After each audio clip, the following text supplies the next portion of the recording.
Bueno, chicos, buenas tardes. Les agradecemos su presencia el día de hoy aquí para esta ponencia que desarrollará el doctor Abdel Jalil Akari de la Universidad de Ginebra, a quien, por favor, les pido un fuerte aplauso para darle la bienvenida aquí a México, a Hidalgo, a Pachuca, para que le queden ganas de regresar, ¿no? Que no sea ni la primera ni la última vez que esté con nosotros. Le cedo la palabra al doctor Raúl Macuil Martínez, cocoordinador del Programa de Atención a Estudiantes Indígenas y Afrodescendientes, para darle la bienvenida al doctor Akari. Pues muchas gracias a todas y a todos por su presencia.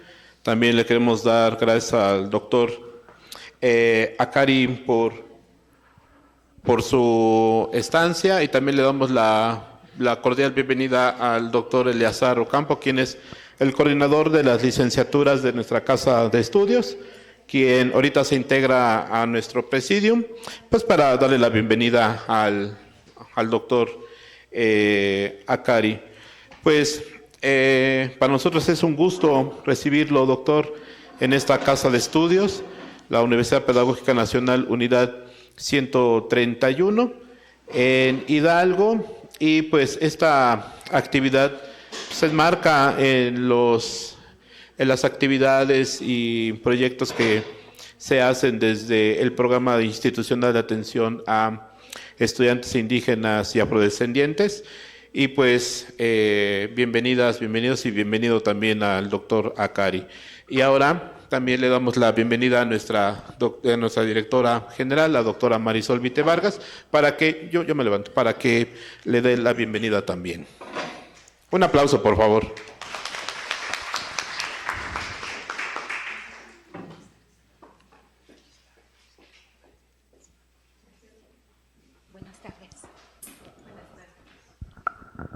Buenas tardes a todas y a todos.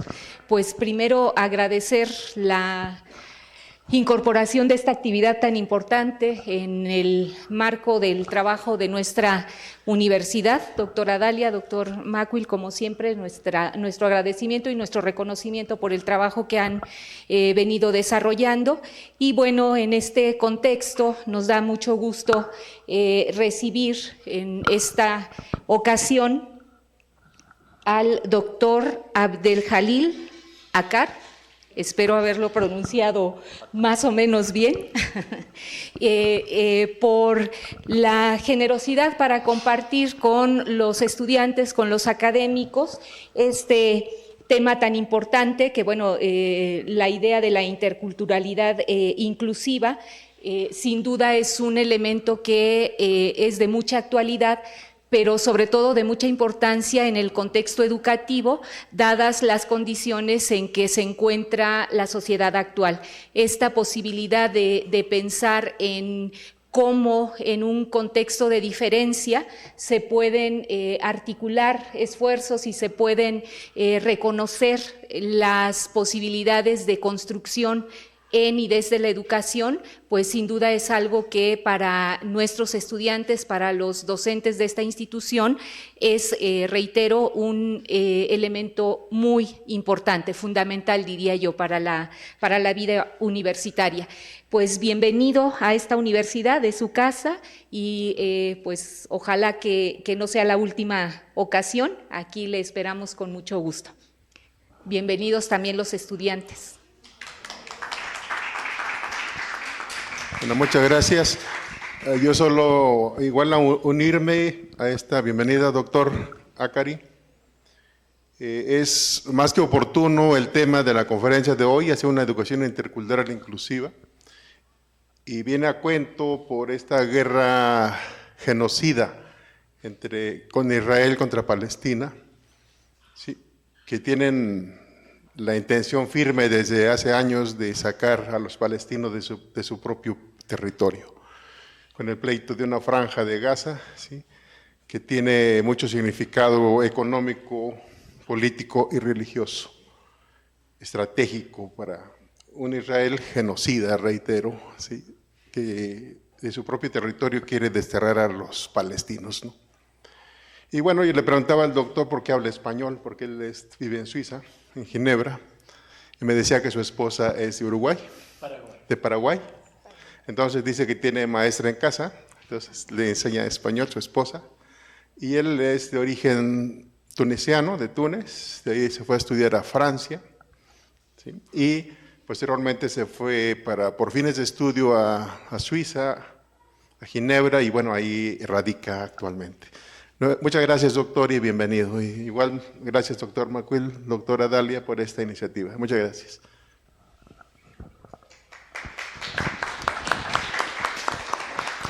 Pues muchas gracias. Voy a dar lectura brevemente, digo, a un resumen curricular del doctor, porque pues tiene una formación de verdad muy extensa. El doctor Abdel Jalil Akari es profesor en Dimensiones Internacionales y Comparativas de la Educación en la Universidad de Ginebra, Suiza. Es director del Grupo de Investigación ERDIE. Previamente enseñó en la Universidad de Friburgo, Suiza, y en la Universidad de Maryland, Estados Unidos. Sus principales intereses de investigación incluyen la educación intercultural, la internacionalización de las políticas y tecnologías educativas y la cooperación internacional en educación. Ha publicado varios libros, entre los cuales podemos mencionar Pedagogías y Pedagogos del Sur, que destacan la importancia de tener en cuenta las culturas en la pedagogía y ciudadanía global, de la editorial Springer. Pues nuevamente, doctor, bienvenido, le cedemos el micrófono.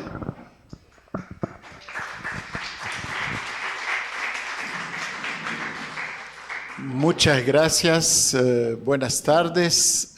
Bueno, ya tuve publicidad de hablar español, voy a tratar de hablar español, claro que no es fácil para mí.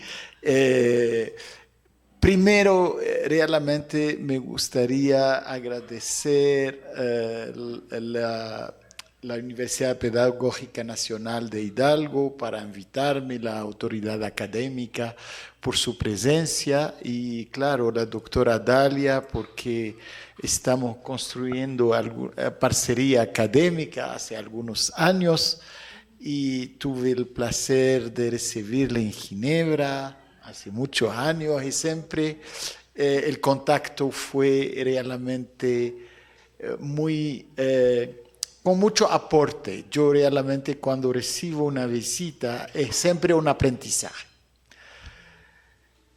Gracias por los estudiantes por su presencia. En realidad yo a la Universidad de Ginebra por casi 20 años estaba encargado del curso de educación intercultural y multicultural, el tema que nos va a reunir hoy.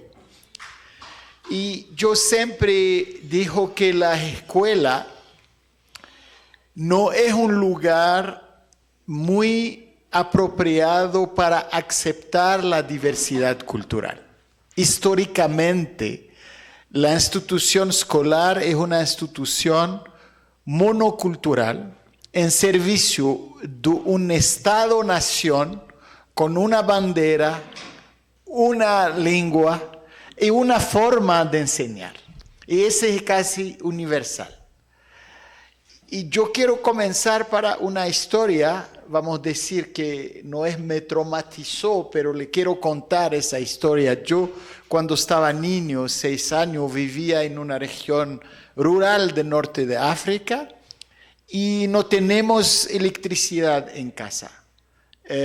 Hicimos la luz con petróleo, Y bueno, mi primer día a la escuela, yo aprendí a leer antes de entrar a la escuela, mas mi primer día, me acuerdo bien, había el libro didáctico de la escuela en Túnez, en el norte de África, y en la primera página había una foto de un campesino tratando de apagar una luz eléctrica, soflando sobre la luz. Con el comentario en el libro didáctico, un campesino en la ciudad. Y ese comentario significa, la gente que hicieron ese libro didáctico piensan que la gente del campo son burros, no entienden nada. Y bueno, y como un niño ya conoce su contexto, entra a la escuela, fue el primer encuentro con la escuela. Y fue justamente para mostrar de forma universal, la escuela siempre carga algunos puntos de vista sobre algunas culturas. Puede ser cultura rural, urbana, puede ser cultura étnica, puede ser también culturas sociales, porque en otras categorías social tiene también cultura. Y justamente ahora es fácil formar docente, profesor a la perspectiva intercultural.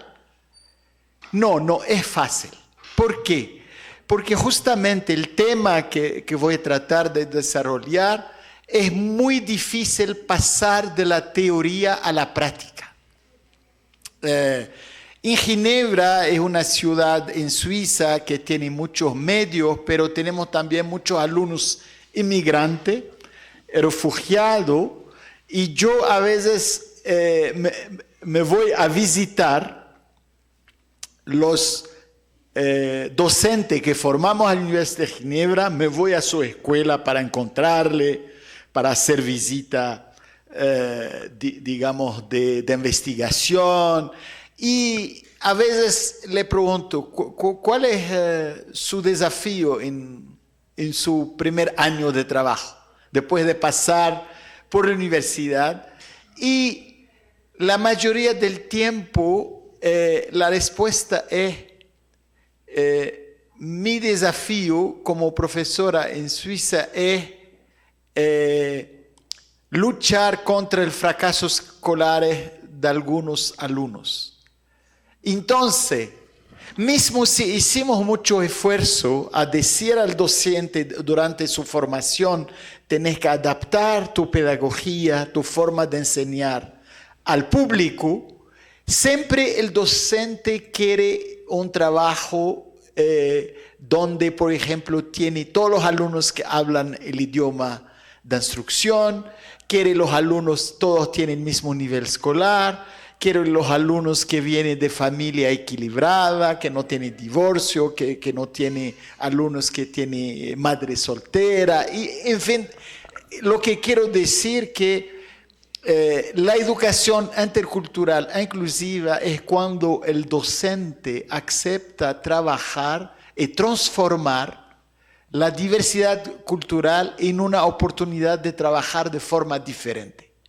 Porque si el profesor sigue trabajando de la misma forma, va a tomar la diversidad como un peso. Entonces, como ustedes un día se van a encontrar educadores, yo quería comenzar con ese punto. Como educador, es siempre interesante cambiar nuestra manera de trabajar tomando cuenta del contexto que tenemos. Yo quería abordar más o menos 3 puntos para dejar también un tiempo para pregunta, para diálogo. El primer punto es la cuestión de la cultura en la educación. ¿Qué queremos decir por cultura cuando se habla de cultura? Voy a hacer algunas observaciones. Después, el punto 2, voy a pasar a los obstáculos para tomar en serio la cultura en educación. Hablar de la esencialización de las culturas, la amenaza, la supuesta amenaza que el multiculturalismo puede llevar a la cohesión social. Y voy a terminar para un punto más práctico, es decir, que cómo un profesor y un formador puede prepararse al desafío de la diversidad cultural en las escuelas y en su sala de clases. Entonces, el primer punto, ¿qué significa la cultura? Primera observación, y siempre trato de dialogar con mi estudiante a Ginebra, a veces algunos estudiantes dicen, yo tengo mi cultura individual. Porque la cultura no puede ser individual. la cultura siempre tiene dimensión colectiva. Primer punto. Y la cultura que tratamos en educación es el concepto de cultura que viene de la antropología, y realmente hay dos aspectos en la cultura. Las cosas que podemos ver y las cosas que son mucho más difíciles de ver. Entonces, la lengua, la música, la cocina, los trajes, la artesanía, todo eso se puede ver como característica de la cultura.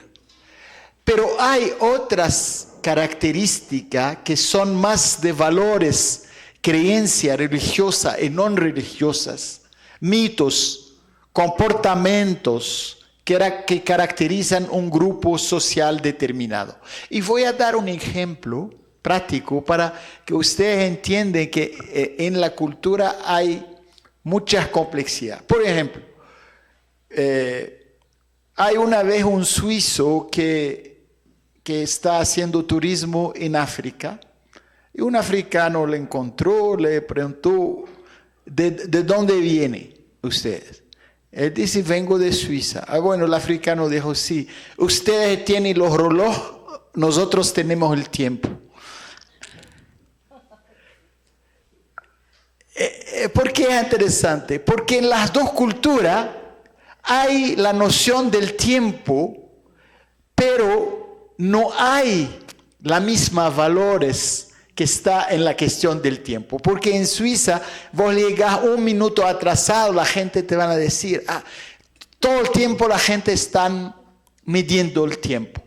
Pero en África, sí, miden el tiempo, pero le miden de forma diferente.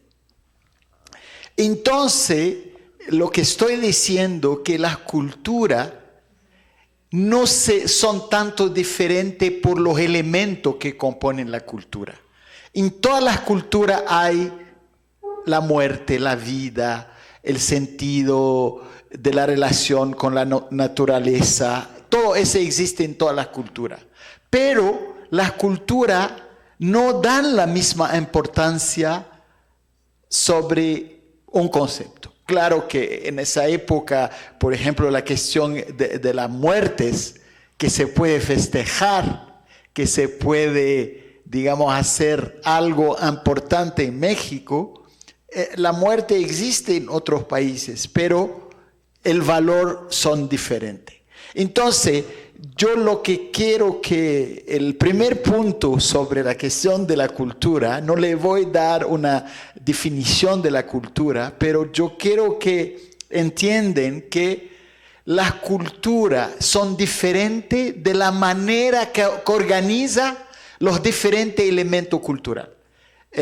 Si, por ejemplo, vos llegas en una casa en Suiza a las 3 de la tarde, puede ser que vas a tener un café, pero no vas a tener comida. En otras culturas, vos llegas a 10 de la mañana, a las 11, a las 1, a las 2. La comida es permanente, porque justamente el valor de esa cuestión de comida, alimentaciones, existe en todas las culturas, pero no tiene el mismo jerarquía y no tiene el mismo valores. Entonces la cultura no se difiere tanto con su característica, pero en la forma que organiza las características, la jerarquía, los vínculos, las relaciones, por ejemplo, con el trabajo, con el tiempo, con la muerte y la vida. Entonces, cuando ustedes tienen alumnos de cultura diferente, es complejo, no es fácil, porque justamente hay que tener capacidad a entender la cultura de forma profunda para poder establecer una relación pedagógica. Ese punto realmente es muy importante. Entonces, ¿y por qué necesitamos como pedagogo, voy a decir pedagogo, educador, tomar en serio la cultura en la educación? Bueno, la cultura en la educación se encuentra en varias dimensiones. Primero, tenemos los alumnos con su identidad cultural. El alumno cuando entra en la escuela, entra con su identidad cultural. Por ejemplo, si habla otro idioma en la casa y en la escuela el idioma de instrucción es diferente del idioma de la casa, el profesor tiene que tomar en cuenta esa diferencia. Entonces, la cultura en educación primero es la cultura del alumno. Es realmente importante. ¿Quién tenemos como alumnos? ¿De qué barrio? ¿De qué grupos sociales? ¿De qué grupo étnico? ¿De qué característica en relación con la pobreza, por ejemplo? En varios lugares del mundo, el alumno viene con hambre en las escuelas. Hay que tomar en cuenta eso. Entonces, primero es la cultura en nivel del alumno. El segundo punto, ese es interesante cuando vos hablas con el profesor. El profesor también viene con su cultura. A veces el profesor, cuando le preguntamos sobre su cultura, él dice, yo soy normal, soy suizo, hablo la lengua del lugar. Entonces, a veces el profesor no se piensa que él viene con su cultura, pero él viene con su cultura en las escuelas. Y ustedes, por lo menos todos que van a enseñar en las escuelas, van a entrar con su cultura de forma amplia. Y justamente, por ejemplo, si ustedes en su, digamos, valores culturales, tiene esa noción del mérito, el mito del mérito, significa que si ustedes piensan, si el alumno trabaja bien, va a tener éxito escolar, eso va a tener un impacto sobre su forma de enseñar. Entonces, el alumno que va a tener una nota muy baja, ustedes no van a hacer un esfuerzo para entender que la nota baja no está conectada con el esfuerzo. A veces el alumno hace un esfuerzo tremendo, pero igual tiene nota baja. Porque son 6 a dormir en una única pieza, dificultad económica, dificultad a entender la lengua de las escuelas. Eso realmente es importante. Ahora el conocimiento. No hay neutralidad en el conocimiento escolar. Por ejemplo, en la mayoría de las escuelas del mundo, ¿por qué se enseña la música clásica y no la música popular? Porque la escuela es una creación que tiene una orientación política e ideológica. Entonces el conocimiento, el programa, el currículo, tiene muchas cargas orientadas hacia algunos grupos sociales y menos hacia otros grupos sociales. Entonces, en el conocimiento, claro, en México, en el estado de Hidalgo, hay una orientación oficial en el currículo. Y sabemos que es esa orientación, que es producto de la historia del Estado mexicano, su voluntad de tener una nación, y sabemos que algunos conocimientos fueron marginalizados comparado a otros.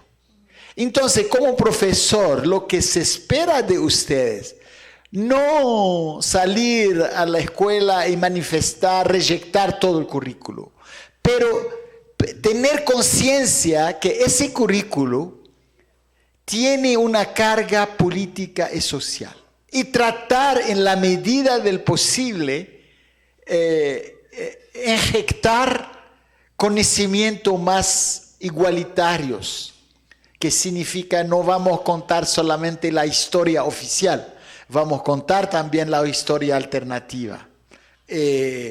No vamos a enseñar que Cristóbal Colón hizo la descubierta de Latinoamérica, pero vamos a enseñar también que el contacto de del colonialismo español hizo la destrucción de varias culturas. No sé si ven, la cuestión es, tenemos conocimiento, tenemos currículo, pero tenemos también cabeza y tenemos capacidad de dialogar con ese currículo y ese conocimiento. Y trabajar sobre la perspectiva de mejor representatividad de toda la cultura en el conocimiento, en el currículo. Es algo, una utopía, pero tenemos que atenerle igual. Ahora la pedagogía. Estamos en una institución pedagógica. Yo creo que todos ustedes conocen la UNESCO. El UNESCO hizo una enciclopedia sobre la pedagogía en el mundo. Hace algunos años, 10 o 15 años. Se hizo de la oficina de UNESCO de Ginebra. Y yo recibí, y UNESCO teóricamente es una organización progresista. Pero cuando ustedes leen quién son los pedagogos, parece que tenían 100 en la enciclopedia. El único latinoamericano que estaba en la lista es Paulo Freire. De África parece había 1 o 2. De Asia, que Asia es donde hay más gente en el mundo, había 3 o 4. Vamos a decir 80% de los pedagogos eran pedagogos europeos. Rousseau, Piaget, Montessori. Bueno, ¿qué significa eso? No había ningún pedagogo indígena.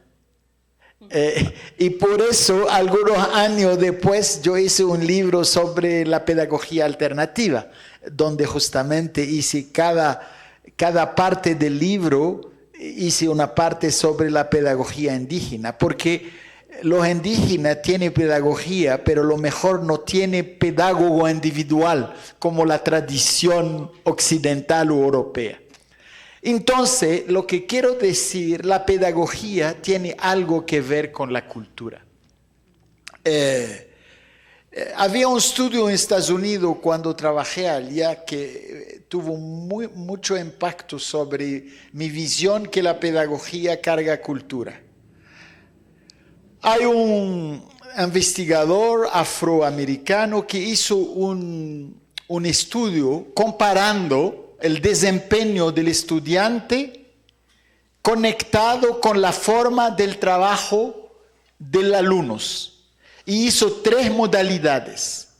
Hizo modalidad de trabajo individual, escrito. Hizo modalidad de trabajo en 2, binomio, se puede decir. Y hizo modalidad de trabajo colectivo, 3 o 4 alumnos. Y comparó el resultado de los alumnos en esas 3 modalidades.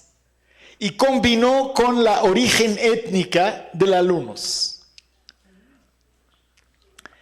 Y se interesó al resultado de los alumnos afrodescendientes.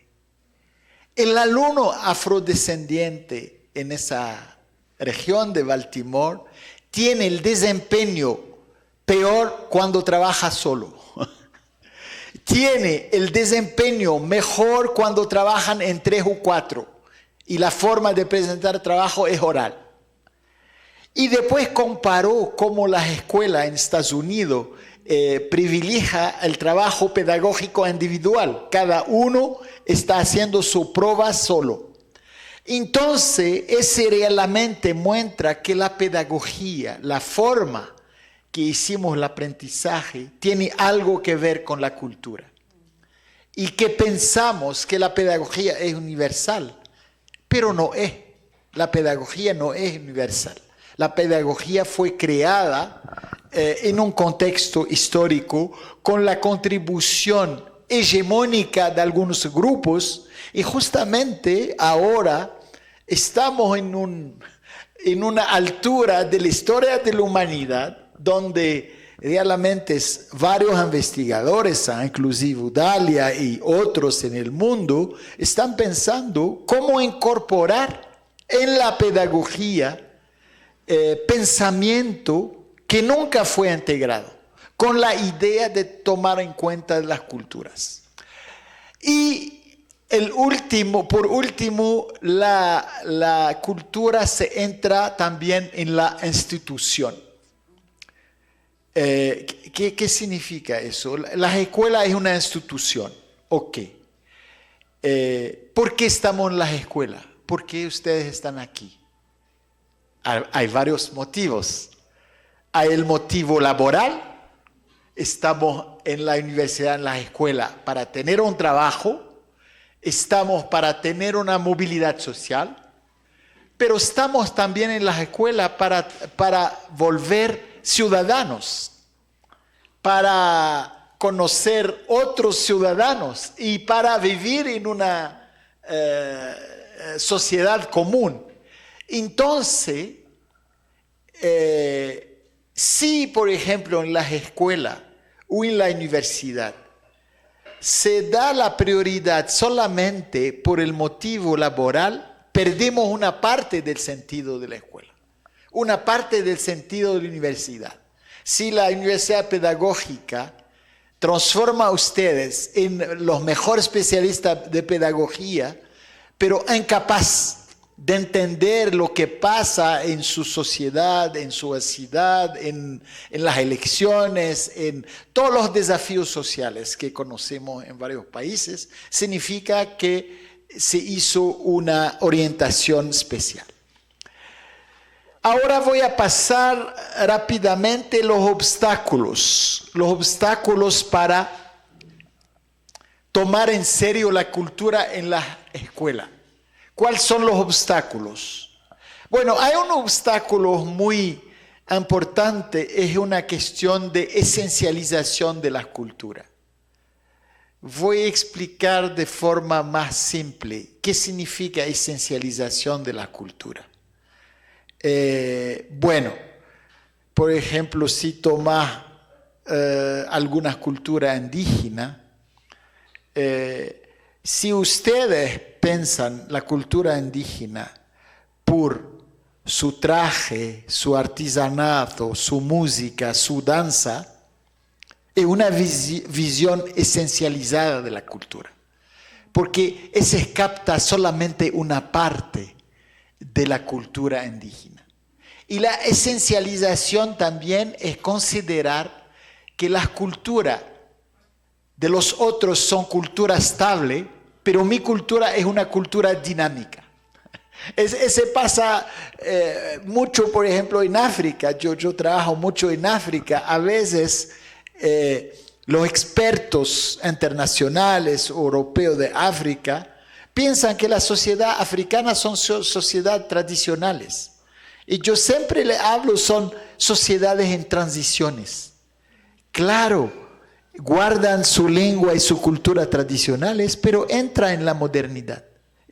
Yo siempre tomo el ejemplo del teléfono celulares, el smartphone. No sé si ustedes saben que hay más smartphones en África que en Norte de América y Europa juntos. Hoy. Claro, no son iPhone, son smartphone chino, pero funciona bien, da sus funciones. Y eso significa que la sociedad africana no son sociedades solamente tradicionales. Entonces, la esencialización de la cultura es esa tendencia a pensar el otro como estable. Pero toda cultura muy estable termina para morirse.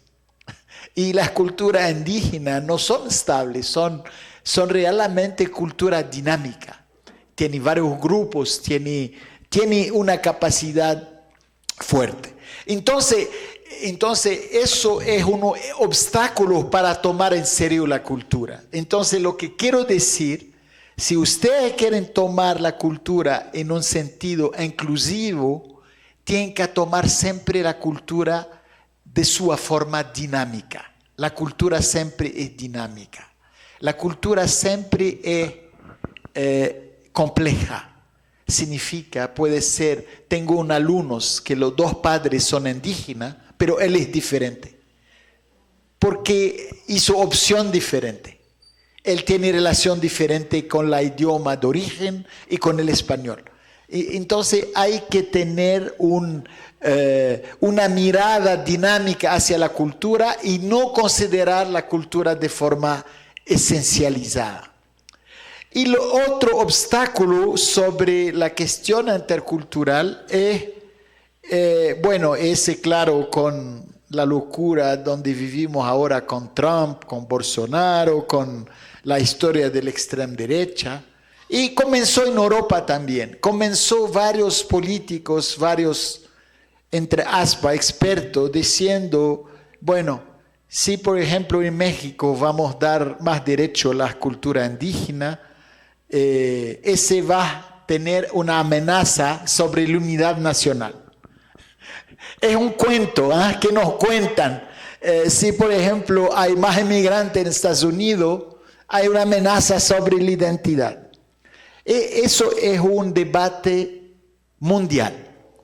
En todos los lugares donde hay una diversidad cultural, hay algunos grupos que salen y dicen, es un peligro reconocer la diversidad cultural. Ese es falso de dos puntos de vista. Falso del punto de vista, si uno piensa que en México había una cohesión social, es una ilusión, porque la cohesión social no se puede tener si tienes algunos grupos marginalizados. El problema es el siguiente. Los grupos hegemónicos, lo que le llamo los grupos que siempre tuvieron privilegios, tienen problema cuando necesitan disminuir sus privilegios. Eso es lo que es importante. El multiculturalismo, la educación intercultural, tiene la idea que estamos todos iguales y que podemos vivir juntos de forma igualitaria y solidaria. Y cuando ese mensaje llega a los grupos que siempre tuvieron privilegio, comienza a hacer salir la historia de la cohesión social. Entonces, si en un sistema educativo vos vas a usar lengua indígena, la gente va a decir, el español va a ser en peligro. No, en realidad. La educación intercultural e inclusiva es una reparación histórica. Y no hay alternativa en realidad. Ahora, claro, hay algunos movimientos políticos de derecha que quieren construir esa sociedad antigua que tiene la ilusión de la cohesión nacional con justamente los privilegios. Ahora, vamos a volver a debate más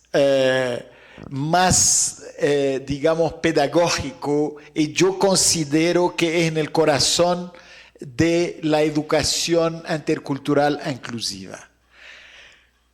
Yo pienso que antes de los cursos de la formación, la educación intercultural e inclusiva necesita una postura de la parte del profesor.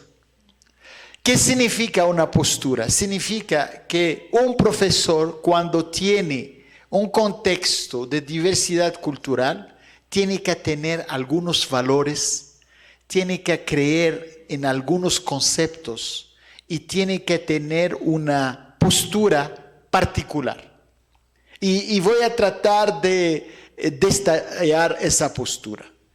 Yo creo que la postura del profesor está conectada a tres aspectos. Primero, la cuestión de la igualdad y la equidad. Voy a tratar de explicar rápidamente igualdad y equidad. Bueno, si estoy con un grupo de estudiantes, le voy a tratar de la misma forma, por ejemplo, a enseñar en español. Ok, esa es la igualdad. La lengua de instrucción es el español. Ok. El problema, si vos tenés algunos alumnos que hablan otro idioma, vos estás creando desigualdad. Entonces, vas a necesitar usar el concepto de equidad. ¿Qué significa eso? Significa dar más atenciones a los alumnos que no hablan en su casa español. Vas a adaptar tu material. Vas a permitir al alumno indígena, por ejemplo, expresarse en su lengua. Vas a permitir a todos los alumnos aprender algunas palabras en las lenguas originarias. Entonces, para realmente ser un profesor que hace la educación intercultural inclusiva, necesitamos tener equilibrio entre igualdad e equidad. Igualdad es tratar todo el mundo de la misma forma. Equidad es tratar el alumno en función de sus recursos y sus situaciones. Necesitamos los dos.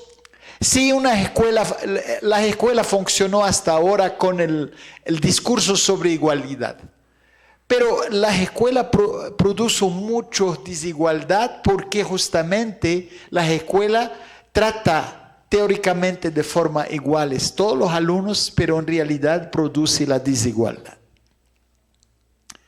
Segundo elemento es la cuestión de la articulación entre diferencia y alteridad.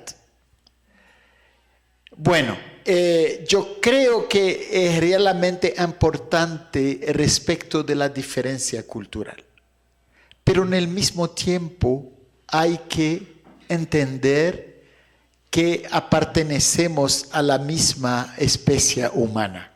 Entonces hay que tener doble postura. Estamos todos humanos, ¿ok? Pero estamos todos diferentes.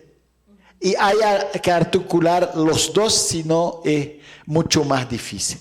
Y por último, la cuestión de la educabilidad universal. Yo traje bastante sobre ese concepto.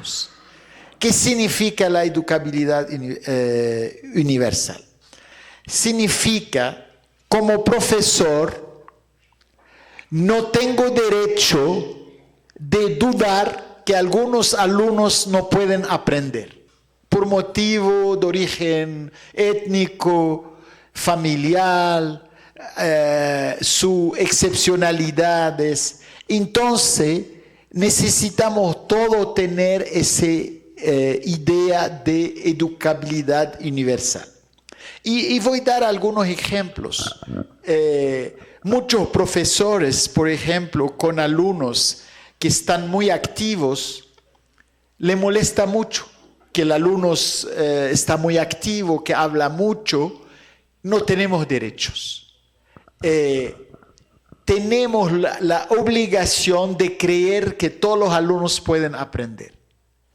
Y si tenemos esos conceptos, realmente la inclusividad puede funcionar y podemos pasar de la teoría a la práctica. Bueno, yo creo que voy a parar ahí para que la doctora Dalia no se preocupe y te voy a dejar hacerla. No, para nada. Hay más tiempo, doctora Cari, pero bueno, abrimos el espacio para preguntas, reflexiones, chicos, sobre lo que acaba de compartir el doctor. Aquí tenemos estudiantes de pedagogía y del IE, ¿verdad? ¿Sí? Bueno, ¿alguna pregunta? ¿Cómo vinculan esto con la pedagogía, con la licenciatura en intervención educativa? ¿Qué piensan de esto que está planteando el doctor sobre la interculturalidad inclusiva? ¿Se aplica, no se aplica? ¿Qué retos ven en la licenciatura en intervención educativa? ¿Qué retos ven con este tema de la interculturalidad inclusiva en pedagogía? ¿Les interesaría especializarse en esta línea? Adelante. ¿Nada? ¿Todo clarísimo? ¿Sí? ¿No? Siempre hay momentos de silencio. Sí. ¿Quién dijo yo?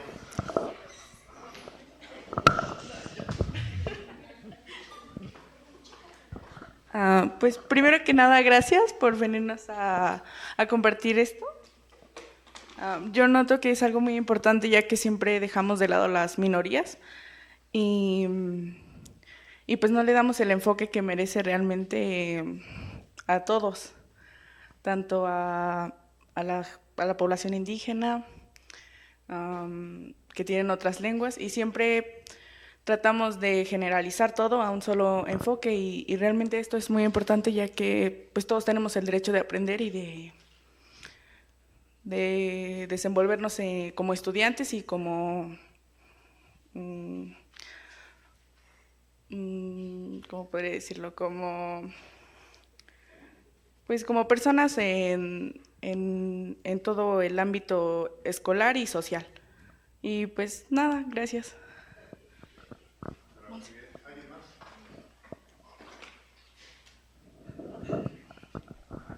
Buenas tardes. Creo que una de las cosas que me pareció muy interesante o muy importante fue que dijo que el tratar de que todos fuéramos iguales era al final algo que desataba como la desigualdad, ¿no? Creo que es un factor pues muy importante dentro de, porque tratamos de hacer como que todos seamos iguales, que todos tengamos las mismas, a lo mejor no oportunidades, pero como pues no todos necesitamos las mismas cosas. Muchos venimos de diferentes ambientes, de justo diferentes culturas, y creo que es necesario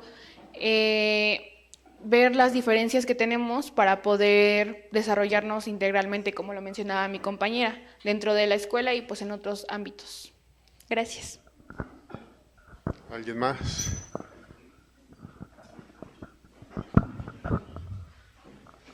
Yo me olvidé de decir algo, es que uno de los problemas más difíciles de implementar la educación intercultural inclusiva es que la tendencia casi mundial a que vivimos en mundos separados, y para hablar de las escuelas en varios lugares del mundo, según tu origen social, vos nunca frecuentas la misma escuela. Y estoy hablando de la tendencia en algunos países de los grupos de la clase media y privilegiada de vivir y de pasar por escuela particular. Y la escuela particular en algunos países es curioso, por ejemplo en Francia le llama escuela libre. Pero en realidad no hay libertad, es la libertad del dinero.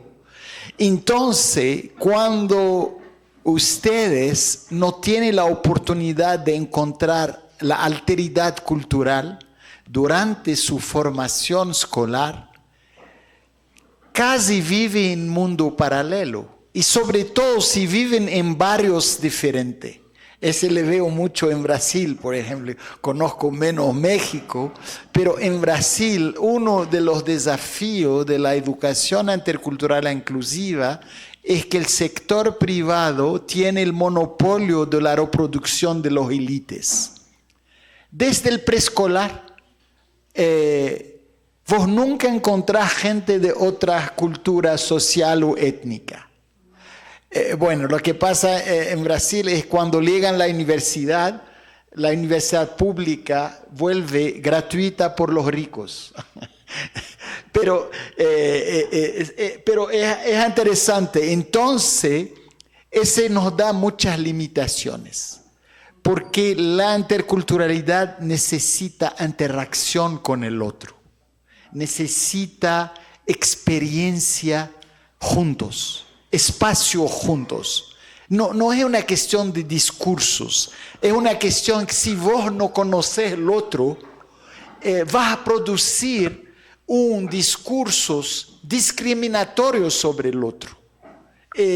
Porque ese discurso discriminatorio está inscrito en la tradición histórica y sociales. Entonces, por eso yo digo en Suiza, bueno, tenemos una curiosidad. No tenemos sector particular. Todos nuestros niños en las escuelas básicas son en la escuela pública. existe 2%, pero son escuelas por extranjeros. Pero si vos vives en Suiza, no tenemos ni universidad particular ni escuela particular. Todo el mundo se va en la misma escuela. Entonces, el desafío es menos grande que un contexto donde la gente no tiene experiencia con el otro. Entonces, podemos hacer un discurso lindo sobre multiculturalismo, pero se queda algo en el aire. Me olvidé de decir, pero es un problema más social que intercultural. Si vivimos en una sociedad dividida, es mucho más difícil hacer multiculturalismo, porque si me voy a todas las escuelas particulares aquí en Pachuca, no creo que haya una escuela particular que hacen un programa para las lenguas indígenas. La mayoría hacen por el francés o el inglés, y vos pero le da 2 o 3 palabras a los alumnos, palabras indígenas, no van a entender nada. Yo en Brasil a veces tomo algunas palabras indígenas en un curso sobre el interculturalismo. Tiene mucha cultura guaraní en Brasil. Y es una lengua linda porque es una lengua que siempre usa nombres de lugares. Y yo, por ejemplo, le pregunto a mi alumno, a mi estudiante de Brasil, Itaipava, ¿conoces lo que es Itaipava? No, dice Itaipava es una marca de cerveza. Pero Itaipava es la piedra grande en la lengua guaraní. Es la piedra grande en la lengua guaraní. Pero todos mis estudiantes que están abiertos por el interculturalismo, multiculturalismo, nunca tuvieron la oportunidad de conocer la cultura indígena de Brasil. Entonces, yo creo que tenemos un déficit en curiosidad intelectual. Para que la educación inclusiva intercultural pasa, necesitamos que la gente entre en la cultura otra. Y ese necesita tiempo y necesitan entender que todas las culturas tienen la misma cualidad.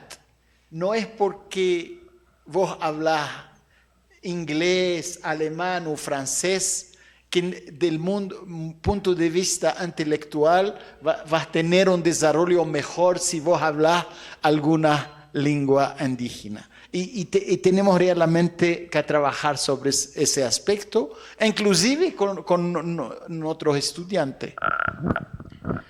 Doctora Cari, hay comentarios en Facebook, está la ponencia en vivo, Liz Hernández le envía saludos, Pamela Pérez, estudiante de la Universidad Pedagógica Nacional, me parece muy importante, ya que muchas veces los y las jóvenes pierden su identidad por recuperar lo que demanda el contexto social. Sin embargo, hay que ser justamente inclusivas. Gracias por su visita y por la conferencia. ¿Algún comentario, alguna pregunta para el doctor?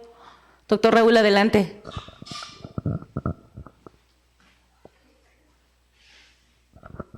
Pues lo que comenta, pues sí tiene mucha razón. De pronto uno piensa que el multiculturalismo es como la presencia de otras gentes que vienen del extranjero a visitar, que sí es cierto, pero en nuestros contextos tenemos pueblos originarios o indígenas y la presencia que se tiene en las universidades no se nota porque se tratan de permear, de mimetizar, de que no los vean. Porque cuando alguien ve que otro es el origen, viene de otra parte, de otra entidad que es rural, entonces empieza como el estigma que siempre se ha cargado. Y por eso se trata de hablar lo mejor posible en español para que no haya como un descubrimiento de los orígenes. Pero cuando uno empieza a entender de dónde viene uno, la importancia de hablar otra lengua que es la lengua originaria, entonces se fortalecen las identidades y en las escuelas. Hemos tenido compañeras y compañeros de pueblos originarios en esta universidad que han seguido sus cursos y ahora están en maestrías, por ejemplo, porque fortalecieron su su calidad identitaria, sí en las aulas, pero también hablándoles en la propia lengua, ¿no? En mi caso es lo que yo hago, yo me encuentro alumnos y les empiezo a hablar en náhuatl.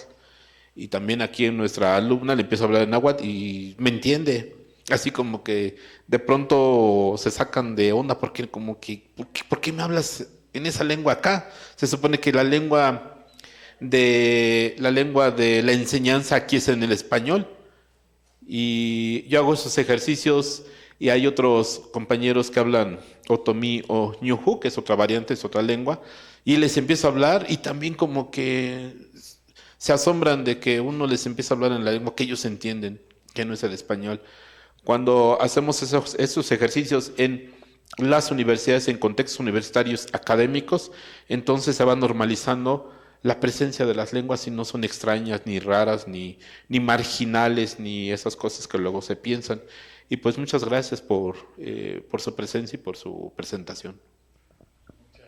Muchas gracias, profesor, por su comentario. Realmente es súper importante decir la cuestión de la identidad. En el mismo tiempo la identidad positiva es un recurso. Significa que nuestro origen étnico, familiar, social, es un recurso muy importante. Pero a veces digo, en el mismo tiempo, tenemos pie, no solamente reces. Significa que mismo si tenemos interés en una cultura, otra con cual no tenemos, digamos, relación de filiación, podemos ir también. Es abierto. Y las escuelas y el conocimiento justamente es una transculturalidad. Yo quiero que la experiencia de la universidad en el mismo tiempo permite a todos los estudiantes de consolidar su identidad, si quieren, pero en el mismo tiempo yo valorizo mucho la cuestión de la transculturalidad. Significa yo paso del otro lado, voy a ver el otro. Pero para pasar al otro yo tengo una expresión que usé en un libro, no sé si aquí tienen Benetton, esa marca italiana famosa. Esa marca italiana famosa Benetton se conoció en el mundo a hacer una propaganda con gente de colores diferentes, de raza diferente. Ese es lo que le llamo la multiculturalidad demográfica. ¿Qué significa eso? Significa que estamos aquí diferentes. Eso no significa que haya interculturalidad. Para que haya interculturalidad hay que problematizar, decir cuáles son las relaciones históricas entre nuestros grupos, quién fueron privilegiados, quién fueron oprimidos, cuál lengua fue privilegiada, cuál lengua oprimida. Y cuando comenzamos a problematizar, comenzamos el inicio de la interculturalidad. Mucha gente piensa en la interculturalidad es solo la presencia de gente diferente. La gente puede ser diferente, presente en el mismo lugar y no pasa nada. La interculturalidad siempre es una cuestión de problematizar las relaciones, problematizar cómo la gente está ahora en su situación. Es cumulativa. Porque una región, un pueblo, su situación ahora, tenés que tener mirada por varios siglos para entender lo que pasa. Y a veces no hicimos ese esfuerzo realmente. Muchas gracias, doctor. Le damos el micrófono al doctor Eleazar. Bueno, lo que yo quiero comentarle y preguntarle es lo que hace rato dijo usted. Bueno, vivimos en realidad en una monocultura, en cualquiera de los casos, ya sea una cultura hegemónica, que en nuestro caso promovida y reproducida por una visión neoliberal de la misma cultura, de un capitalismo salvaje, ¿sí? O bien del otro lado de la moneda, que es en el caso de Hidalgo y en México de las llamadas universidades interculturales, ¿sí? Que lo que hacen es meter en una supuesta burbuja a los grupos indígenas originarios, pero finalmente promueven una monocultura también, ¿sí? Y yo coincido con este concepto de interculturalidad. La interculturalidad es un método de lucha, de análisis permanente y crítica. Y no porque yo ahora les hable en inglés, quiere decir que yo piense en inglés. O les hable en náhuatl, y eso ya me hace intercultural, o les hable en ñañú, me hace intercultural. Lo único que estoy haciendo es haciendo uso de otra lengua, pero no estoy pensando ni estoy promoviendo la interculturalidad, porque estoy pensando de la misma forma que estoy pensando ahora en español, como en esta monocultura que yo les decía, de esta cultura occidental, que queramos o no, estamos impregnados, por lo menos en México, o en partes de México, ¿no? Entonces, para mí, justo es esa la interculturalidad, un método de lucha, de conquista, de derechos, de espacios, ¿sí? Y se me hace complicado, sobre todo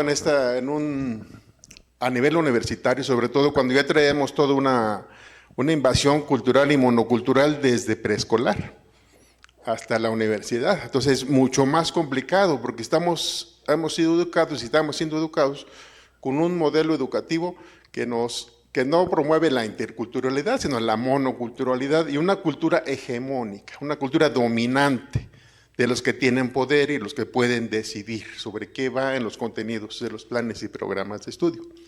El ejemplo lo ponía usted, ¿no? En este libro de pedagogos, pues la mayoría son europeos. Luego entonces la cultura que se promueve, pues esta es la cultura europea y no la latinoamericana, no la de Pablo Freire, porque finalmente Pablo Freire es 1 entre 100. Ese sería mi comentario. Muchas gracias. Sobre el acento de los idiomas, en realidad tenemos una visión, la mayoría de la gente piensa que no hay conexiones entre las lenguas y los idiomas. Es el contrario. Justamente, si quiere que un alumno indígena aprenda bien el español, tiene que aprender bien su idioma antes. Y después vas a aprender mucho más fácil el inglés y otra lengua indígena. Entonces, lo que pasa es que la estructura de todas las lenguas que hablamos son conectadas. Solo la producción aparente es diferente. Entonces, para refuerzo del español, tenés que aprender otro idioma, pero no hay jerarquía. Vos puedes hablar un idioma pequeño, locales, es como aprender el inglés, porque los dos van a desarrollar una forma de expresar cultura, ciencia, conocimiento. Y eso realmente ahora es muy difícil. Yo trabajé mucho en la investigación en Ginebra y, por ejemplo, es realmente fácil que los alumnos que formamos a la universidad vuelven profesor y cuando actúa en las escuelas sale la parte etnocéntrica. Entonces, cuando los padres hablan inglés, vos nunca encuentras una maestra suiza, le vas a decir, tenés que hablarle francés en la casa o tenés que dejar que hablar inglés. Pero cuando habla español, portugués, árabe o turcos, muchos profesores dicen, tenés que parar que hablarle en español, tenés que parar leerle en español para que aprenda bien el francés. En realidad es casi el contrario lo que dice la investigación. Pero, ¿por qué hay jerarquía social de las lenguas? Y justamente el sistema capitalista neoliberal deja que los idiomas valorizados son idiomas que tienen valor en el mercado. Por ejemplo, en Ginebra, en la primaria se enseña en francés, la lengua del lugar. Se enseña el alemán desde los 8 años de edad. Pero recién el sistema escolar decidió enseñar el inglés desde 10 años de edad. En un contexto donde 10% de nuestros alumnos hablan en su casa español, 10% habla portugués, 10% hablan albanés. Entonces, vean un poco la decisión política. La decisión política fue para elegir el inglés para facilitar la inserción de la economía de Ginebra en la mundialización neoliberal. No fue elegidos los idiomas que están ya vida en la ciudad y que están practicadas por miles y miles de personas. Entonces, es difícil luchar, pero hay que intentar porque realmente el combate es muy difícil. ¿Algún otro comentario, pregunta para el doctor? ¿Duda? ¿Nada? Yo tengo pregunta por eso. Perfecto. La carrera docente en México, yo hago varias investigaciones sobre la carrera docente. ¿Es una carrera por opción o por falta de opción? ¿Por qué ustedes eligieron la pedagogía y eligieron ser educadores? A ver, ¿quién quiere contestar por qué?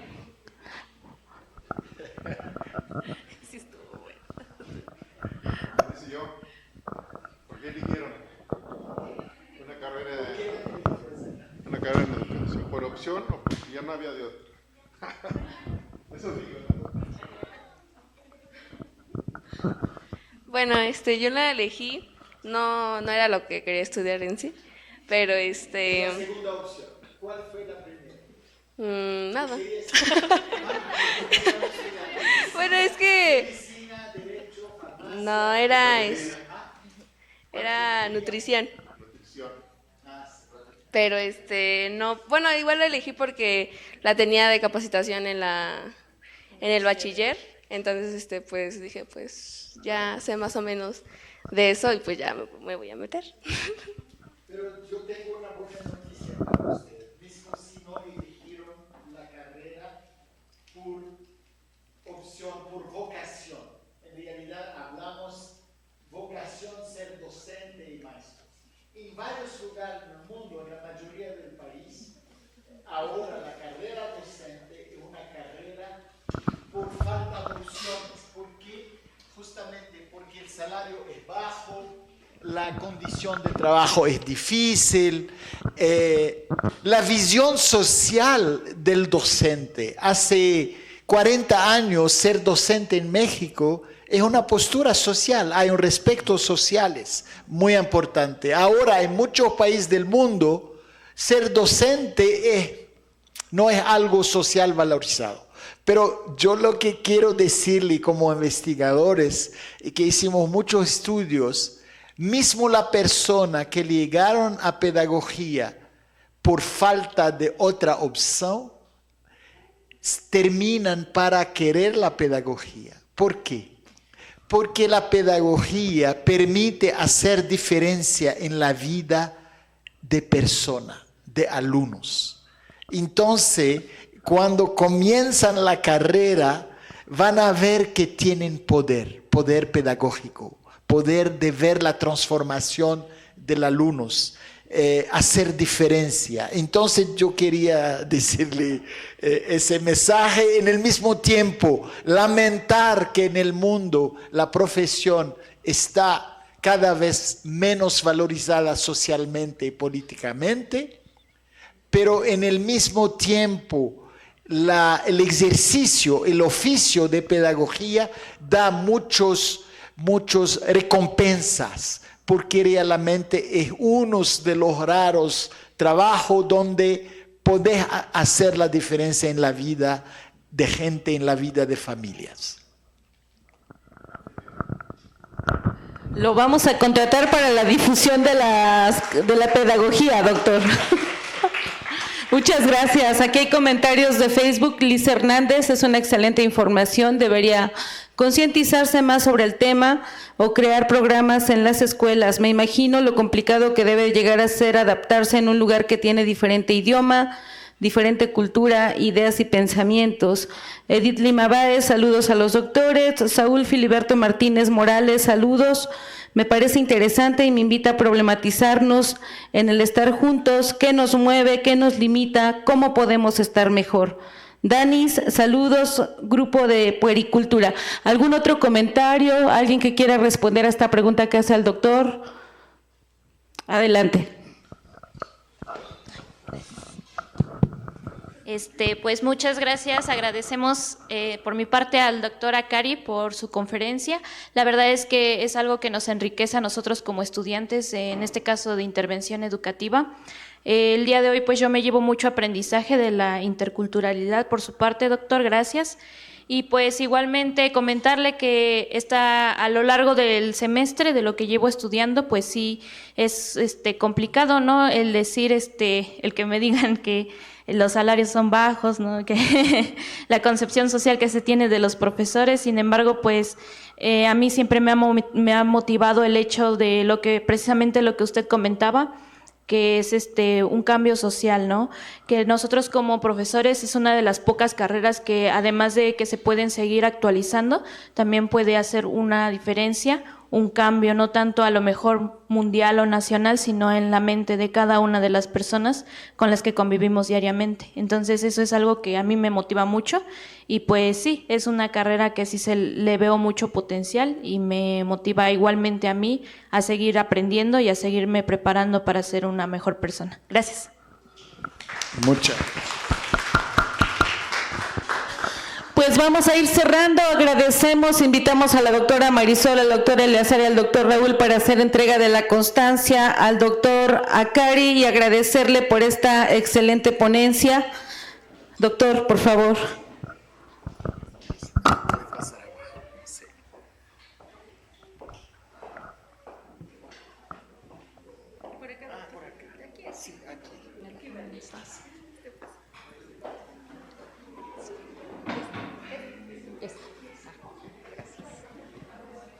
Bueno, pues muchísimas gracias. Creo que ha sido una tarde muy enriquecedora. Esta última pregunta que hacía me parece que nos provoca a todos, estudiantes y profesores, para pensar en cómo estamos viviendo esta interculturalidad inclusiva en nuestra propia universidad. Muchísimas gracias. Por las invitaciones. Muchas gracias. Y por su presencia. Muchas gracias. También le hacemos entrega de unos obsequios por parte del programa que coordinamos el doctor Raúl Macuil y una servidora. Son artesanías de acá de Hidalgo. Y también un obsequio para Teresita, la esposa del doctor que no pudo estar aquí, pero también le hará entrega. Un fuerte aplauso para el doctor Akari, por favor, para despedirlo. Muchas gracias por su presencia, a los asesores, doctor Eleazar, al equipo técnico por su apoyo. Que tengan buena tarde.